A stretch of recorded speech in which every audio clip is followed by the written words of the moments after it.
Pudding recipe share করব বলে চলে এলাম আপনাদের সাথে। এখানে আমি 3টা ডিম নিয়েছি। ডিম 3টায় একসাথে ভালো করে সাথে হাফ কাপ চিনি মিক্স করে ভালো করে মিশিয়ে নিয়েছি। আর আমি এই ডিম যে পরিমাণ একটা কাপের মধ্যে নিয়েছি তার ডাবল হচ্ছে গুঁড়া দুধ ব্যবহার করেছি। আর এরপর এখানে আমি ক্যারামেল করে নিচ্ছি। যে টিফিন ক্যারিতে করে আমি পুডিংটা করব সেই টিফিন বক্সে আমি ক্যারামেলটা করেছি।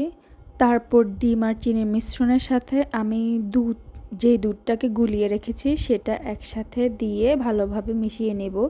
এখানে কিন্তু আমি ডিমটা ছেঁকে নিই নাই, আমি সাদা অংশ সহ দিয়েছি। আমি যতবারই এভাবে মেক করেছি ততবারই আলহামদুলিল্লাহ ভালো হয়েছে। আর তারপরে হচ্ছে আমি এখানে ক্যারামেলের উপরে ডিমের মিশ্রণটা আমি দিয়ে নিয়েছি।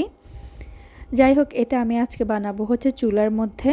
তারপর আমি ঢাকনা দিয়ে একটা ফ্রাই প্যানের মধ্যে স্ট্যান্ড বসিয়ে ফুটন্ত পানির মধ্যে বক্সটা বসিয়ে দিয়েছি। বক্সটা যাতে পানির একটু টাচ করে সেভাবে দিয়েছি।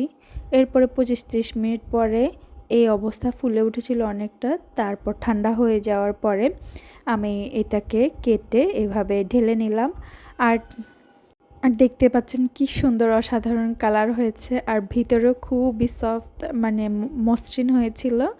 যাই হোক, রমজান মাসে কিন্তু এই হেলদি পুডিংটা খুবই ভালো সারাদিন রোজা রাখার পরে। সবাই ট্রাই করতে পারেন।